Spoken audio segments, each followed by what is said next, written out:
اور اب تو حرام میں سب سے بدترین حرام، حرام میں بھی کیٹیگری ہے نا، حرام میں بھی کیٹیگری، حرام میں سب سے بدترین حرام کیا ہے؟ اس کو سود کہتے ہیں، بیاج، انٹرسٹ۔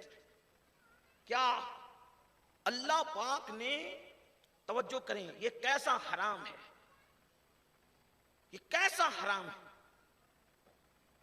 نماز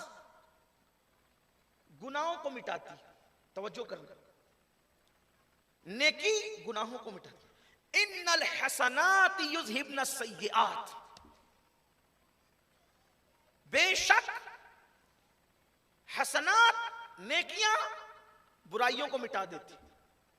آپ پورا قرآن اٹھا کر کے دیکھیں، ہمیشہ نیکی برائی کو مٹاتی ہے، برائی کبھی نیکی کو ختم نہیں کرتی۔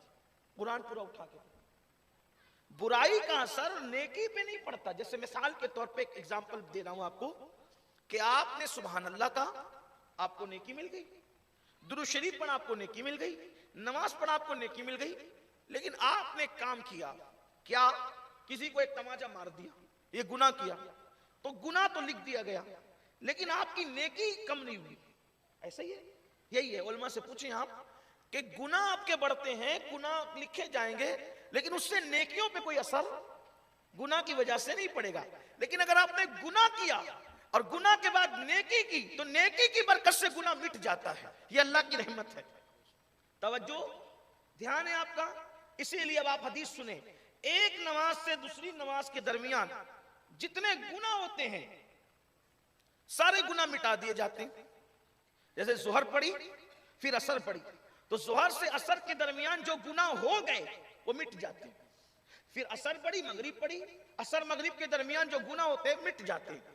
مغرب پڑھی پھر عشاء پڑھی، مغرب عشاء کے درمیان جو گناہ ہوتے ہیں مٹا دیے جاتے ہیں۔ عشاء پڑھی پھر فجر پڑھی، اس کے درمیان جو گناہ ہوتے ہیں مٹا دیے جاتے ہیں۔ پھر ایک جمعہ سے دوسرے جمعہ کے درمیان جتنے گناہ ہوتے ہیں مٹا دیے جاتے ہیں۔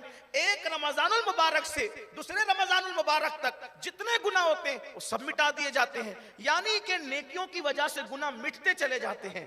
کیا کوئی گناہ ایسا بھی ہے، کیا کوئی گناہ ایسا بھی ہے جس سے عبادتیں مٹا دی جاتی ہیں، جس سے نمازیں مٹا دی جاتی ہیں، جس سے نیکیاں مٹا دی جاتی ہے؟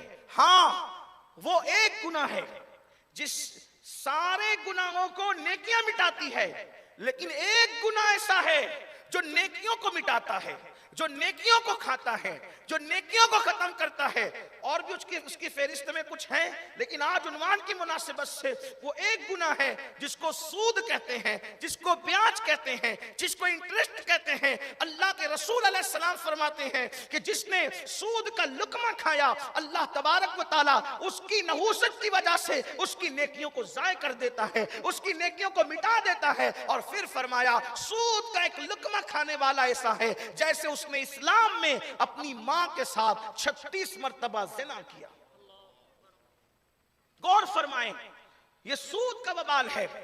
اور پھر اللہ کے رسول صلی اللہ علیہ وآلہ وسلم فرماتے ہیں، میں معراج کی شب جب میں جہنم کا مشاہدہ کر رہا تھا، دیکھ رہا تھا، تو میں نے بجلی کی کڑک سنی اپنے سر کے اوپر۔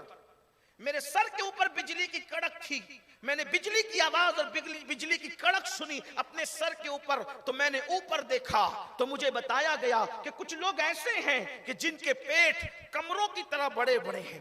اللہ کے رسول علیہ السلام فرماتے ہیں پیٹ کمروں کی طرح۔ میرے بھائیوں، اگر انسان کا پیٹ تھوڑا سا بڑھ جائے تو نہ وہ بیٹھنے کے قابل رہتا ہے نہ اٹھنے کے قابل رہتا ہے۔ اس کی حالت کیا ہوتی ہے پیٹ بڑا ہونے سے؟ آپ سب دیکھتے رہتے ہیں۔ لیکن اللہ اکبر، میرے اور آپ کے آقا سچے سچے نبی صادق و مصدوق صلی اللہ علیہ وآلہ وسلم فرماتے ہیں کہ میں نے دیکھا کہ ان کے پیٹ کمروں کی طرح تھے، یعنی کمروں کی طرح بڑے بڑے ان کے پیٹ تھے، اور اس کے اندر سانپ اور بچھو اور جہنم کی آگ تھی، اور وہ اٹھنے جاتے تھے تو گر پڑتے تھے، اٹھنے جاتے تھے تو گر پڑتے تھے۔ میں نے پوچھا جبریل یہ کون ہے؟ تو جبریل امین نے عرض کی یا رسول اللہ یہ سود خور لوگ ہیں، سود کا دھندا کرنے والے لوگ ہیں۔ اور یاد رکھنا جتنا سود لینا گناہ ہے اتنا ہی سود دینا گناہ ہے۔ جتنا بڑا مجرم سود لینے والا ہے اتنا ہی بڑا مجرم سود دینے والا بھی ہے۔ ناظرین کرام، اسی طرح کے اور واقعات اور بیانات سننے کے لیے چینل کو سبسکرائب کریں، بیل آئیکن کو دبائیں تاکہ اگلے آنے والے ویڈیو کا نوٹیفیکیشن ترنت آپ کے پاس پہنچ جائے۔